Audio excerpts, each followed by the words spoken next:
It's about 23 to 26 feet in length. It's really long. It starts at your esophagus and ends at your anus. The stomach is on your left side. It's under the left lobe of the liver. It is holds about 1,500 milliliters. So some a little bit more, some a little less. Your small intestines. This is actually the longest part, even though it says small.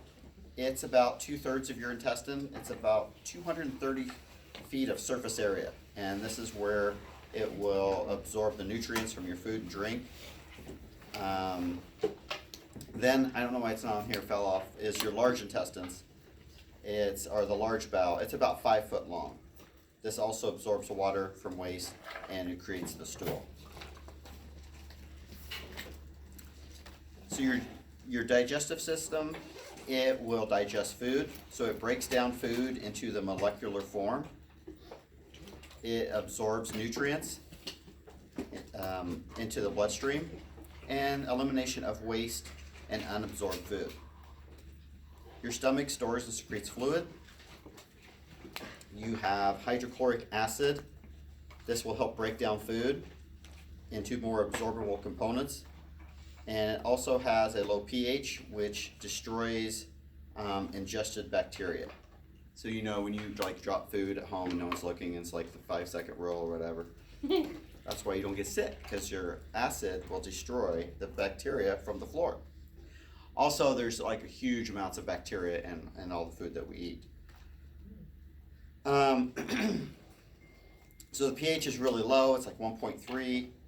It's secreted in response to presence of food. You also have pepsin. This is important for protein digestion. You need that. You also have intrinsic factor. This is important for your B12 absorption.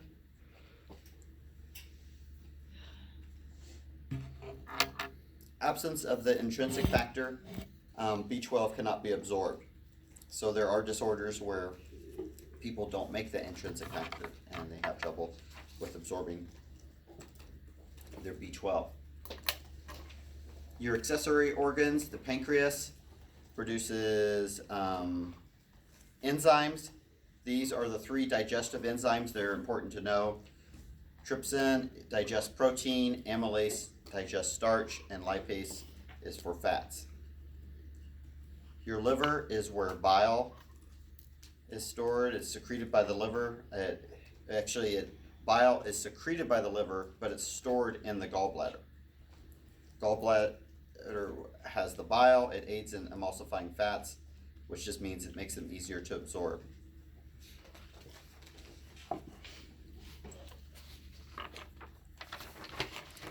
So your colon, it secretes bicarbonate. So bicarb is something that will neutralize acid. So we want the stomach to have the acid to break down the food, but then once it gets to your bowels, we don't want it to be acidic anymore. So the colon will secrete bicarbonate, which will neutralize the acid. It also produces mucus. This protects the mucosa and provides adherence for the fecal mass.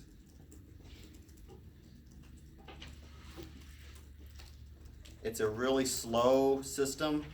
This allows for reabsorption of water and electrolytes.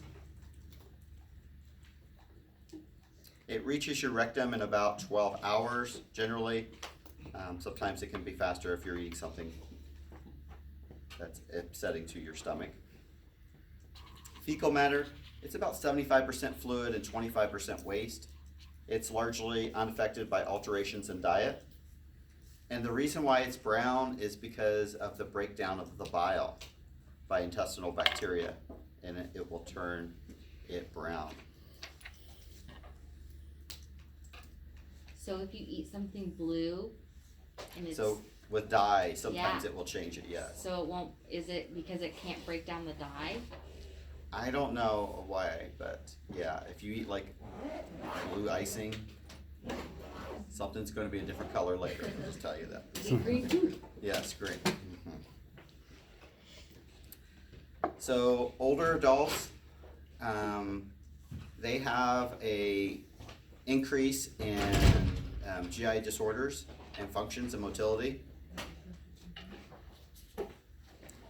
Some of this can be from loss of teeth. They have difficulty chewing and swallowing. Loss of taste, which decreases their appetite. Decreased gastric motility and emptying, so they're prone for constipation. And they have decreased tone of their anal sphincter, so there's more incontinence. So a lot of older people, they really focus on their bowel movements. So for some reason they like to call out at 3 in the morning and they want an enema or something that they can't have, and that's not when you want to call the doctor at 3 in the morning and ask for an enema. So a lot of them are on stool softeners, and some of the stimulant stool softeners that they take, once you start taking those, you seem to have to take those forever because they get used to it and they can't go without it. So when you're assessing your GI system, you're going to do a good health history. You need to ask about pain. You assess the frequency, location. Are there any types of aggravating factors for that? Dyspepsia is just another fancy term for indigestion. This can be associated with fatty meals. Intestinal gas, so flatulence or belching, are they having excessive amounts? Nausea, vomiting, is there something that's triggering this? And change in their bowel habits. So the color may change. So due to a specific disease or a food or a med that they're on.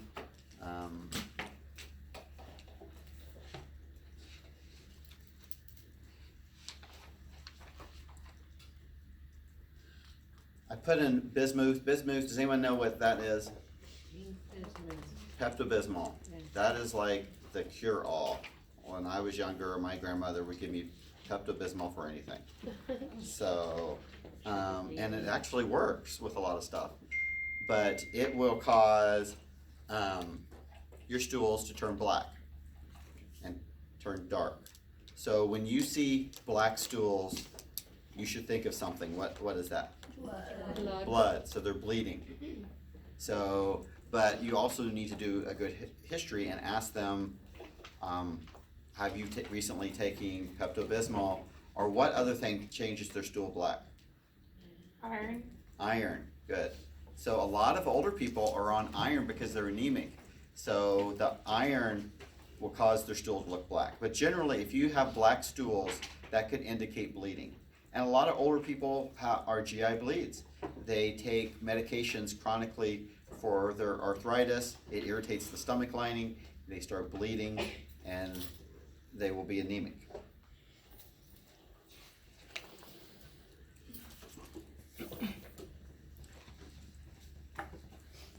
When you do your exam, this is just like talking about the full physical exam. You don't necessarily have to do all this, but you need to look in the mouth, ask about any dental problems. Important to know is that changes in the oral cavity, disorders such as cancer, can be manifested by changes in the oral cavity. So sometimes they will have problems with chewing or swallowing, or they may have a lesion, and this lesion's been there a long time. That's where you need to get out your pen light and see what it looks like. It may be, if it hasn't gone away, it may be something that needs to be looked at or biopsied, because a lot of people do develop cancer in their mouth. Lips, they're easy. Look for hydration. Look for any ulcerations in them. Gums, look for inflammation or bleeding. Their tongue, look for the color. It should be beefy red. Look for any lesions. A lot of times they will have lesions under the tongue, and this is a common area where they find oral cancer. It'll look like a red or white plaque on there.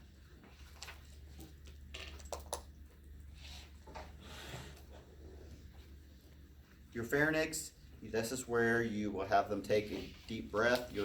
You'll use a tongue blade, and they'll say, ah. You're going to look in the back of their throat, You're looking for the appropriate color, which is beefy red, any types of exudate or ulcers, or is it enlarged? Then you want to assess their abdomen, so you will have them lay supine with their knees flexed. They are going to have divide it into the 4 quadrants. You need to do it in this order, and this order is important, and you'll probably see this again. Inspection first, then auscultation, then percussion, then palpation. So inspection first, you're going to look at their abdomen. Do you see any lesions, any ecchymosis, nodules? Is it rounded, or is it like sunken in? The scaphoid is sunken in. Maybe you're going to see something obvious that's sticking out through there. Then you're going to auscultate. When you auscultate, you're going to listen with your stethoscope. You are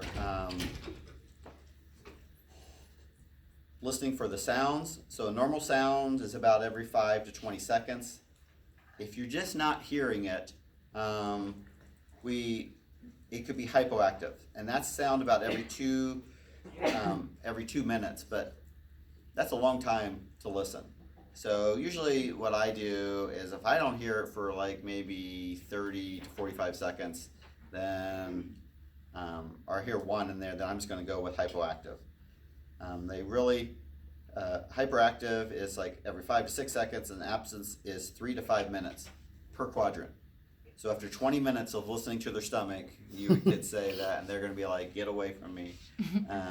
So just know that normal is like, if you were just to go home and play with your stethoscope and listen, you're going to hear bowel sounds, like every 5 to 10 seconds, maybe up to 20 seconds. But then if it's really slow and harder to hear, then it's hypoactive, and then absent, it's just, you just don't hear anything. And we do have absence when you usually have GI surgery or something really bad's happened to them. Yes? I have a question about your quadrant mapping. Aren't we supposed to start in the right lower, then go up to right upper, and then left upper, then left lower? Depends what the book that you're using. Okay. So it really doesn't matter where you go or where you start. I don't care. And the books have said different things. Like this slide here is right quadrant. Okay. But some people break it up into 9, which I don't ever do that. But you could really start wherever you want to. And I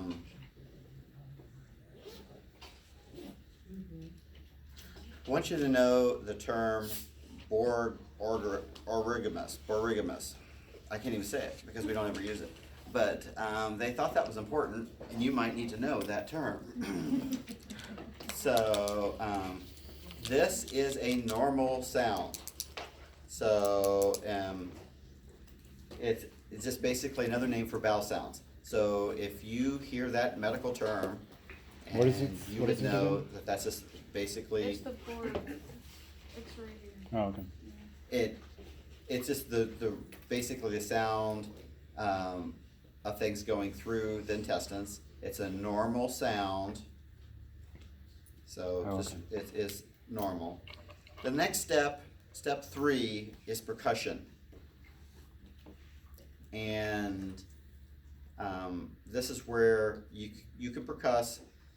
Nurses I know never do. This is something more that the doctors do, but there's nothing saying you can't do it.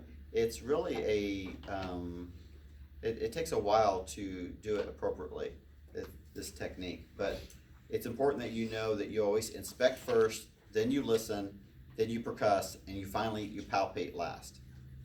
So if you were actually touching the bowel and the abdomen, you can change the sounds.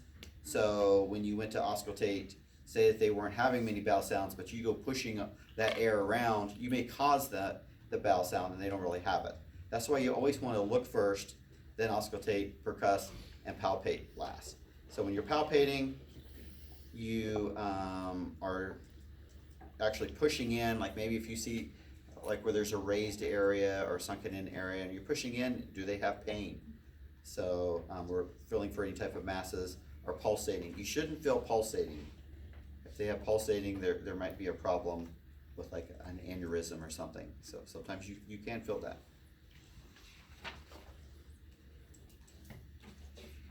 This is the greatest slide, right? Really? This is not in the book. And this is a planoleal cyst. It occurs at the bottom of the tailbone or the coccyx. It can become infected and filled with pus. Can you spell that? Yes. It's PILONIDAL.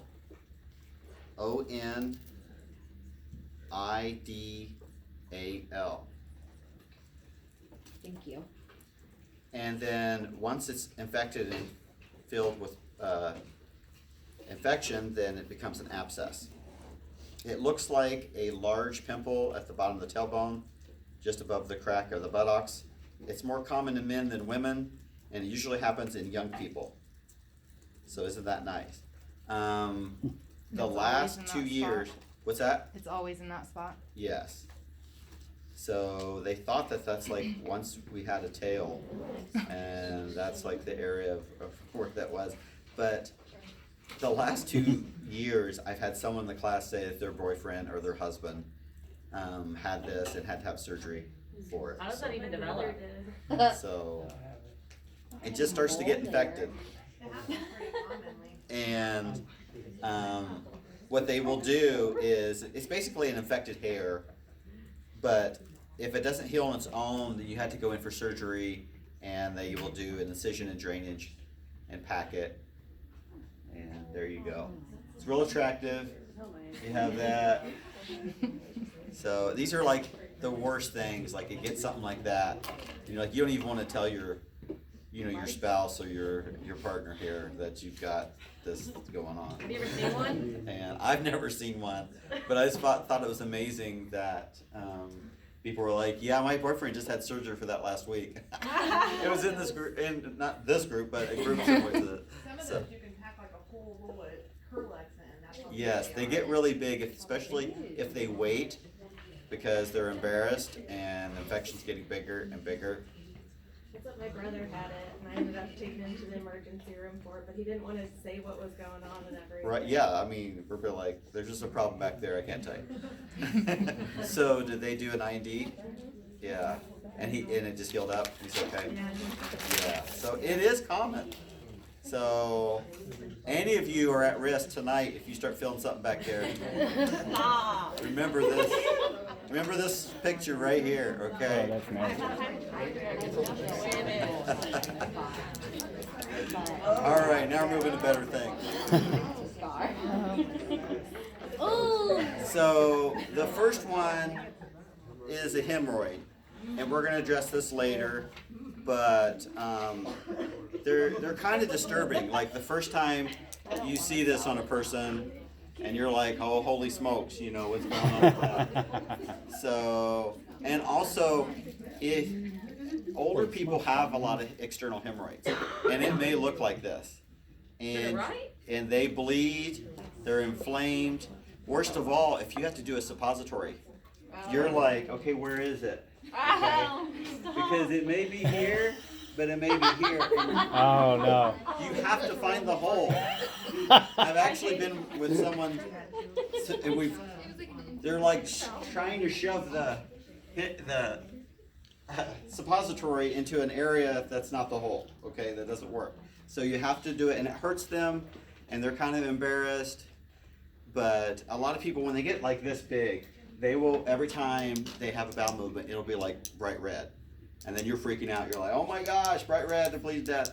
But a lot of people with hemorrhoids like that, they will bleed every time. And it's just okay. So generally, when you see bright red blood coming out of their rectum, it could be really, really bad. But generally, if they have a hemorrhoid, then it's not. They remove them? It stops on their own. Yeah, and we'll talk about how they treat some of that. The second one is kind of crazy. It's called a rectal prolapse. So this is part of the large intestine, Prolax. and it slips outside of the opening of the anus. It causes pain and incontinence, and it needs to be put back by the doctor. So It really does look like this. Has anyone worked in healthcare seen this? Yeah, it's kind of disturbing, right? Every time I saw it, I literally mouthed to myself, "What the heck is that?" I know, I was like, I was getting there's like ready an to, alien coming out of them, and yeah, it almost looks like they're giving birth. I was getting ready to like punch the lady, and I like stopped in my tracks, and I was like, Right. Well, they're fine with it. They just put it back in. A lot of people do. Like, you shouldn't put it back in. The people put it back in? So yeah, they'll be like, "Oh, honey, it's all right," and they'll be like, tucking it back up where it needs to go. You're But lying. no. But remember, so what happens is if you have a bunch of children.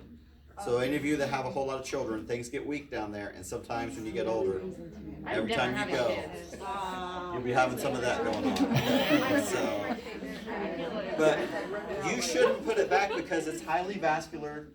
You can poke a hole in it and you can perforate the bowel. So as nurses, we don't do anything with it. But I'm serious, a lot of times the patients will put it back in, and it's not a real big deal with them. So it is the first time you see one, and you'll think back to this lecture and you're like, "Oh my God." I know, but like, she had like 55. So she probably has that.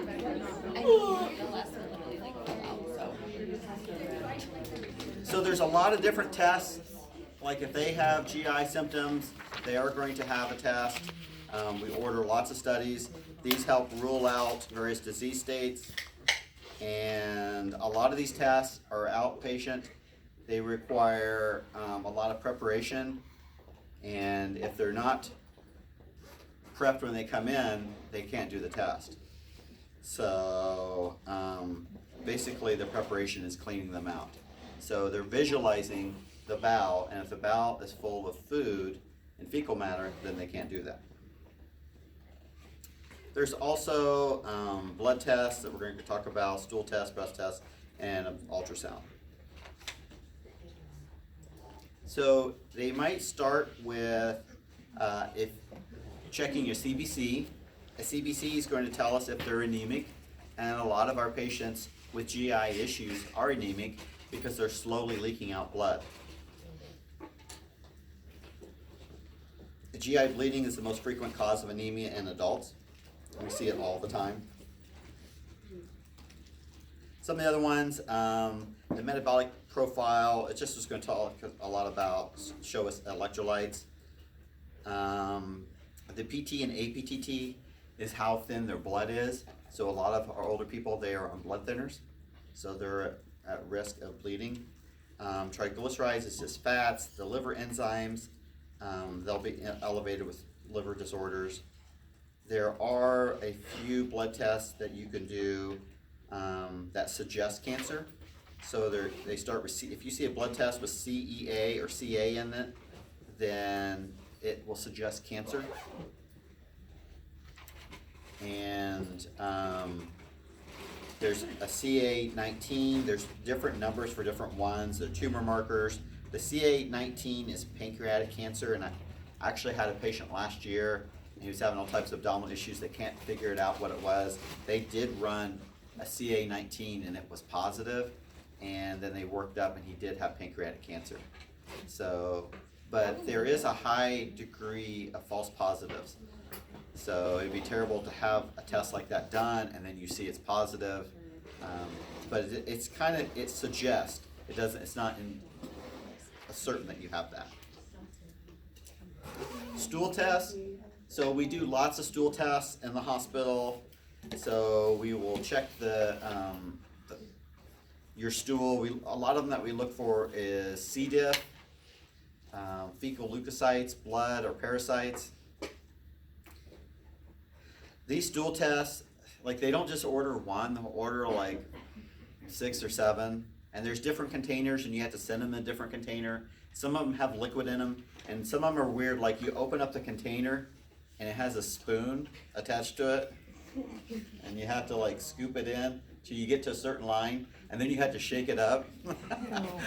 And it's really gross. And but you have to send them in the right container down, or they won't accept it. So if some of these collections, they have to be refrigerated, like if you're at a going to a doctor's office, or if you're at home and you're gonna take them in, because if you're looking for bacteria, it's full of bacteria and it's gonna start growing at room temperature, so that's why you'd have to refrigerate it. They may tell you to restrict your medicines or restrict red dye. They don't want you doing red dye. Fecal occult blood test. So this is where they take some of your stool, they put it on a card, and then they have this little solution they put on it. And if you put it on, if the paper turns around it, if it turns blue, then it's positive. This is something that nursing used to do. We used to have to do this. And now the lab does it, and that's fine. But we still have to get the sample and we send it down to them. But these people, they need to avoid red meat, horseradish, and turnips. So that's really hard to get them to stop that. But and aspirin and NSAIDs for 72 hours. So you should know if you're doing a fecal occult blood test to avoid red meat, aspirin, and NSAIDs for 72 hours. What was the other one? You said radish? Turnips. Yeah, horseradish and turnips. It's good on roast beef.